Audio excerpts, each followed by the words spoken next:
हो जाता है। मैंने नॉन वेज नहीं हजम होता। और आज ना मौसम कुछ अजीब सा है, कभी धूप आ जाती है, कभी धूप चली जाती है।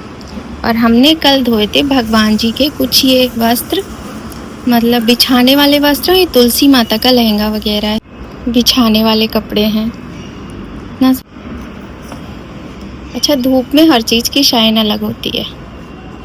तो चलो इनको रख देते हैं और करते हैं आगे का काम। और अभी मौसम काफ़ी अच्छा है। आज बनने जा रहे हैं मूली के पराठे।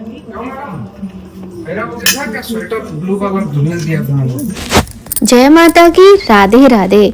और सर्दियों की खूबसूरत सी सुबह है। आप सभी का स्वागत करते हैं सनशाइन विद नीमा में। और आज की रसोई में बन रहे हैं मूली के टेस्टी टेस्टी पराठे। तो मॉर्निंग का टाइम है और सर्दियां आ गई हैं, तो सर्दियों में यही सब चीज़ें तो खास होती हैं ना। मूली के पराठे, गोभी के पराठे, ये पराठे, वो पराठे, 10 तरह के पराठे, मतलब 10 से भी ज़्यादा तरह के पराठे बनते हैं सर्दियों में। खैर, हम तो बनाने जा रहे हैं यहाँ पर मूली के पराठे। और थोड़ा सा ये कल दूध फट गया था, तो दूध का हमने पनीर बना लिया था। तो लल्ला मूली के पराठे खाते नहीं हैं, उनको पनीर का पराठा बना देंगे और इन लोगों के लिए मूली का पराठा। यही आज का ब्रेकफास्ट रहेगा। और आपको ज़्यादा पसंद है या पनीर के, कमेंट करके ज़रूर बताइएगा। वैसे मैं आपको बताऊँ ना, मुझे सबसे अच्छे जो पराठे लगते हैं वो आलू के ही लगते हैं। खा लेती हूँ, मतलब सब ठीक लगते हैं, लेकिन जो सबसे अच्छे लगते हैं वो आलू के पराठे लगते हैं। और सुबह की शुरुआत तो हुई थी भगवान जी की पूजा पाठ से, लेकिन वीडियो शूट नहीं कर पाए क्योंकि अकेले में सारा काम करना थोड़ा सा मुश्किल हो जाता है। वीडियो भी बनानी है, लल्ला को स्कूल जाना होता है। आज तो खैर नहीं जा रहा है वो, आज छुट्टी है उसकी, क्योंकि एग्ज़ाम स्टार्ट होने वाले हैं, तो प्रिपरेटरी लीव उसको मिली हुई है, तो आज नहीं जा रहा वो स्कूल। लेकिन हाँ, मॉर्निंग से काम हो जाता है काफ़ी ज़्यादा। और मेरा हेल्थ इशू चलता रहता है, जैसा कि आप लोग जानते हो। मुझे लगता है मैं अपनी वीडियो में, शायद हर वीडियो में बोलती होंगी अपनी हेल्थ के लिए, लेकिन होता है ना, जब कोई चीज़ डेली आपके साथ होती है ना, तो आप कितना भी चाहो, आप किसी से फ़ोन पे बात करो तो भी आपके मुंह से वही बात निकलती है, मतलब ये होता है। तो वही मेरा हाल हो गया है। और क्या करूँ मैं, मुझे समझ नहीं आता, जैसी प्रभु की इच्छा वैसा ही होगा। तो यहाँ देखो बहुत बढ़िया से बन रहे हैं मूली के पराठे। और आज मैं थोड़ा सा अलग तरह से बना रही हूँ। पूरी रेसिपी आपके साथ शेयर नहीं कर रही हूँ, क्योंकि काफ़ी बार मूली के पराठे की रेसिपी मैंने शेयर की है। तो मैं ज़्यादातर स्टफिंग करके ही बनाती हूँ, क्योंकि बहुत सारे लोग, जैसे मैं भी कई बार ही बना चुकी हूँ, आटे में मूली को कद्दूकस करके गूँथ लेते हैं। तो एक तो उससे टेस्ट बहुत ज़्यादा अच्छा नहीं आता है। जब इसमें हम फिल करके आलू की तरह बनाते हैं तो पराठा ज़्यादा स्वादिष्ट बनता है, ये तो सच्चाई है। दूसरी बात क्या है, ये लोग खाना भी नहीं चाहते अगर आटे में डाल के मैं गूँथ लूँ। हाँ, वो थोड़ा सा ईजी हो जाता है कि फटाफट से बन जाते हैं, और अंदर भर के बनाना भी मुश्किल नहीं होता है। अगर आपने आटा अच्छे से गूँथा हुआ है, आपकी स्टफिंग अच्छी है, तो फिर आपको भर के बनाने में भी दिक्कत नहीं होते हैं। बहुत सारे लोग क्या करते हैं, मैं भी शायद कभी कभी ऐसा कर लेती हूँ कि 2 पराठे बना के अंदर फिल करके उसको चिपका देते हैं। वैसे भी आप बना सकते हो, लेकिन आज मैंने ऐसा कुछ भी नहीं किया और बहुत अच्छे सारे पराठे बने हैं। मेरी स्टफिंग भी अच्छी बनी है और सबको बहुत पसंद है। तो गर्मा गर्म मूली के पराठे हैं, आ जाइए आप लोग भी। और इसके साथ में चटनी भी है, जिसको जो खाना है, दही खाना है, चटनी खानी है, जिसको जो पसंद आएगा वो खाएगा। तो फिलहाल तो बन रहे हैं यहाँ पर मूली के पराठे, और आप लोग भी आ जाइए, मिलकर एंजॉय करते हैं। और अभी तो पतिदेव करेंगे नाश्ता, तो सबसे पहले इन्हीं को देंगे पराठा। इसके बाद में तब तक माही और दिव्य भी आ जाएंगे, दोनों बच्चे। और ना आजकल मुझे पता नहीं क्या हुआ, जब से लल्ला का बर्थडे हुआ है ना, तब से मुझे इन दोनों का बचपन बहुत याद आता है। इनकी फ़ोटो कहीं ना कहीं मुझे दिख जाते हैं मेरे फ़ोन में, और फिर मुझे वही चीज़ें याद आने लगती हैं। तो बच्चों का जो बचपन होता है ना, वो होता ही इतना लुभावना है, मनभावना की, मतलब वो भूल ही नहीं पाते हम, और भूलना भी नहीं चाहिए, क्योंकि हमारी लाइफ का सबसे प्रीशियस, सबसे बेस्ट पार्ट होता है वो। तो यहाँ देखिए पराठे कितने अच्छे से पूरे में मूली आपको दिख रही होगी बहुत अच्छे से फिलिंग हो जाती है। और मुझे ना बार बार खांसी आ जाती है ये करते समय, एडिटिंग वॉइस ओवर करते समय, तो इसीलिए मेरी वीडियो ना डिले हो जाती है, क्योंकि खांसी जो है वो एक बार जब शुरू हो जाती है ना तो वो बंद नहीं होती जल्दी से। दवाई पीती हूँ, उसके बाद में काफ़ी देर तक आती रहती, बड़ी मुश्किल से शांत होती है। तो ऐसे ही चलता रहता है सब कुछ। तो पराठे बनते जा रहे हैं और खाने वाले खाते जा रहे हैं। आप लोग मुझे ये भी बताना कि आप लोग मूली के पराठे कैसे बनाते हो, स्टफ़ करके बनाते हो या वही 2 पराठे बना के उसके बीच में फिल करके बनाते हो, बताना ज़रूर मुझे, है ना। ये देखिए गर्मा गर्म पराठा मैं ऐसे ही लेकर जा रही हूँ पतिदेव को देने के लिए, क्योंकि उन्हें भी जल्दी है और मुझे भी जल्दी है। मुझे भी भूख जैसी लग रही थी, क्योंकि मुझे खानी होती है मेडिसिन। तो मुझे ये लगता है थायराइड की दवाई मैं सुबह ही खा चुकी हूँ, फिर मुझे ये लगता है कि मतलब मैं जल्दी से कुछ खा लूँ, नहीं तो जी घबराने लगता है। अच्छा, आप लोग मुझे एक सजेशन और देना, शायद सोनी आपके पास होगा मेरे सवाल का जवाब, कि जैसे मेरा क्या है ना कि लास्ट ईयर अक्टूबर से मेरा थायराइड का जो सिस्टम है पूरा बिगड़ गया है। क्या होता है कि 1 महीने मेरी रिपोर्ट्स मतलब TSH हाई आता है, फिर अगले महीने जब डोज बढ़ा दी जाती है तो वो लो हो जाता है, मतलब काफ़ी ज़्यादा डाउन चला जाता है। कहने का मतलब है वो जैसे एक लेवल होता है ना, उस पर परफेक्ट लेवल पे नहीं आ रहा है। तो मेरा इसीलिए शायद मेरी तबीयत ज़्यादा ही गड़बड़ हो रही है कि 1 महीने मेरा TSH बहुत हाई, एक महीने फिर लो, ऐसे चलता रहता है। मतलब जो नॉर्मल होता है ना वो नहीं हो रहा है। तो कोई डॉक्टर हो तो आप लोग मुझे सजेस्ट ज़रूर करना। यहाँ मैं फिजिशियन को दिखा रही हूँ, और ऐसा नहीं है कि मैं ट्रीटमेंट नहीं ले रही हूँ, फिजिशियन को दिखाती हूँ। कई सारे चेंज भी कर चुकी हूँ, गायनी के पास भी जा चुकी हूँ, लेकिन कोई भी मुझे सॉल्यूशन सॉलिड वाला नहीं मिला है कि मेरा जो थायराइड का प्रॉब्लम है वो कुछ सॉल्व हो। मतलब दवाई तो मुझे पता है, मैं बहुत सालों से खा रही हूँ, खानी पड़ती है, लेकिन ये जो चीज़ें हैं ना कि ये कभी अप हो रहा है कभी डाउन हो रहा है, नॉर्मल हो ही नहीं रहा, जिसकी वजह से मुझे बहुत दिक्कतें होती हैं। वीडियो वगैरह भी मैं नहीं बना पाती हूँ क्योंकि प्रॉब्लम्स आती हैं इस वजह से। तो आप मुझे कुछ ना कुछ सजेस्ट ज़रूर करना अगर आपको कुछ भी दिल्ली में कोई डॉक्टर कुछ भी पता हो तो। और यहाँ पे मैंने पराठा दिखाया आपको ना, कितनी सारी मूली भरी हुई थी उसके अंदर। तो अब वापस से मैं आ गई हूँ अपने रसोड़े में और फिर से बना रही हूँ मैं पराठा। और अब बनाऊंगी पनीर का पराठा, क्योंकि लल्ला नहा के आ गए हैं। तो लल्ला कह रहे हैं कि मेरा पराठा मम्मी तैयार कर दो।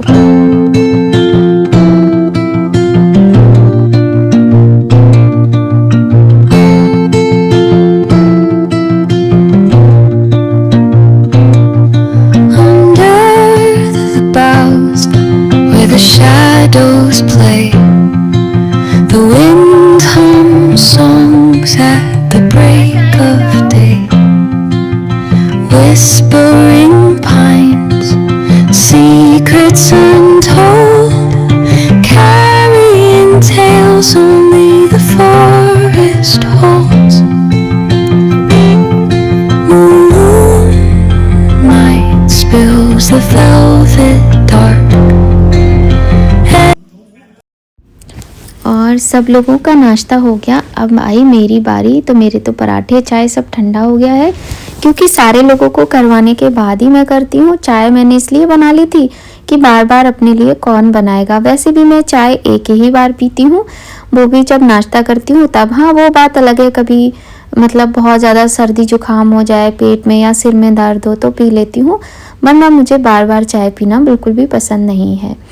तो अपनी चाय गरम की है दोबारा से, और पराठे तो ठंडे ही हैं। तो चलो इन्हीं के साथ करते हैं आज के दिन की शुरुआत।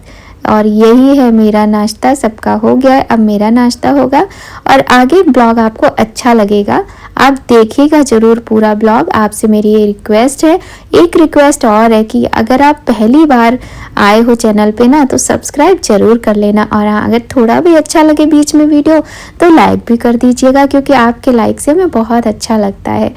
तो यहाँ पे देखिए जो प्लेट है ना जिसमें मैंने पराठा लिया है साथ में चटनी, ये यूज़ करी हुई प्लेट है, इसमें इन लोगों ने खाना खाया। तो हम लेडीज़ की लाइफ ऐसी ही होती है ना, हमें अपने बच्चों के, अपने पति के जूठे बर्तन में भी खाना खाना पसंद होता है। तो हमें किसी तरह की कोई भी घृणा नहीं होती, कुछ भी नहीं होता है। तो पूजा की थी ना पूर्णिमा को, तब से ये सारे बर्तन पड़े हुए थे, पर इनका मुहूर्त नहीं आ रहा था। इनमें कुछ बर्तन तो ये हैं, ये वाले तो डेली वाले हैं, पर जैसे ये सारे बर्तन हैं ये काफ़ी दिन से ऐसे ही रखे थे। तो आज सारे बर्तन धुल दिए हैं और हाथों का हाल कुछ ऐसा हो गया है बर्तन धुल धुल के बिल्कुल, क्योंकि पीताम्बरी से धो तो हाथ बड़े वैसे हो जाते हैं। तो चलो शाम का टाइम है, पूजा करनी है, और आज मुझे ना बहुत सारा काम मैं कर रही हूँ और करना बाकी भी है। तो चलो सबसे पहले पूजा कर लेते हैं, क्योंकि घड़ी में टाइम देखिए आप क्या हो रहा है, 6 बजने वाले हैं। तो जल्दी से दिया जला देते हैं, क्योंकि दिया जलाने का टाइम हो गया है। ये बर्तन रखने वाले हैं सारे, अभी इनका पानी अच्छे से नहीं सूखा, तो साइड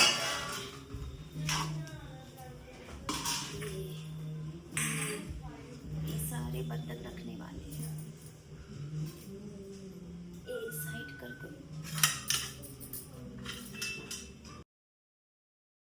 और ये शाम का टाइम था, बहुत दिनों से ये सारे बर्तन ऐसे ही रखे हुए थे, इनका मुहूर्त ही नहीं आ पा रहा था। तो और ये देखिए, ये मैं ना एक पायदान लेकर आई हूँ, और दिवाली पर तो हमने कुछ भी शॉपिंग ही नहीं की, कुछ नहीं ख़रीदा। मैंने सोचा कि ऐसे ही चलता रहेगा, फिर मैं अपनी मर्ज़ी से 2 पायदान लेकर आई, एक ये वाला। तो ये बहुत प्यारा लग रहा है, और ये ना मैंने अपने पूजा के लिए ही बना लिया, क्योंकि आसन तो हम तब बिछाते जब पूजा करने बैठते हैं, और इसके अलावा भी हमारे बहुत सारे काम होते हैं। और आजकल सर्दी है, तो सर्दी बहुत ठंडा ठंडा ज़मीन लगती है ना, कोई भी काम करो। तो जैसे आपको दीपक बनाने होते हैं, बहुत सारे तैयारी पूजा की करनी होती है, फिर इधर उठो उधर जाओ बार बार, तो ऐसे में आसन तो डालते नहीं है। तो मैंने ये सॉफ्ट सा एक पायदान यहाँ पे लाके रख लिया पूजा में, कि अब मैं इसी को बिछा के बैठ जाया करूँगी अपनी तैयारी करने के लिए, और जब पूजा करूँगी तो आसन ले लिया करूँगी। तो फ़िलहाल तो यहाँ पे बहुत सारा सामान फैला हुआ है, बिखरा हुआ है, जो कि मुझे अलमारी में भी रखना है, समेटना है, सारी चीज़ें देखनी होती है ना, कि पुस्तकें कहाँ रखनी है, भगवान की पोशाक है, चुन्नियाँ हैं वो कहाँ रखनी है, और जैसे दिवाली पर घर सजाया था तो सारी जो बंधनवार वगैरह होती हैं, बहुत सारी चीज़ें होती हैं, कहने का मतलब है सभी कुछ रखना होता है। तो बस यही सब सोच के सब सामान इधर उधर किया, और अब तैयारी करनी है मुझे पूजा की शाम के, मतलब जो दरवाजे पे दिया जलाते हैं, तुलसी माता में दिया जलाते हैं मंदिर में, ज़्यादा कोई पूजा ऐसी खास नहीं होती है, बस शाम को तो यही है। कभी कभी तो मैं आरती भी नहीं कर पाती हूँ, बहुत खांसी आ जाती है ना, तो खाली दिया जला के ही रख देती हूँ। तो सारे बर्तन मैंने पोंछ लिया, फटाफट से चलो करते हैं पूजा।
शाम का ही टाइम था, काफ़ी सफाई कर ली। इसके बाद में दीपदान, मतलब क्षमा कीजिए, पूजा शाम को करनी होती है मुझे।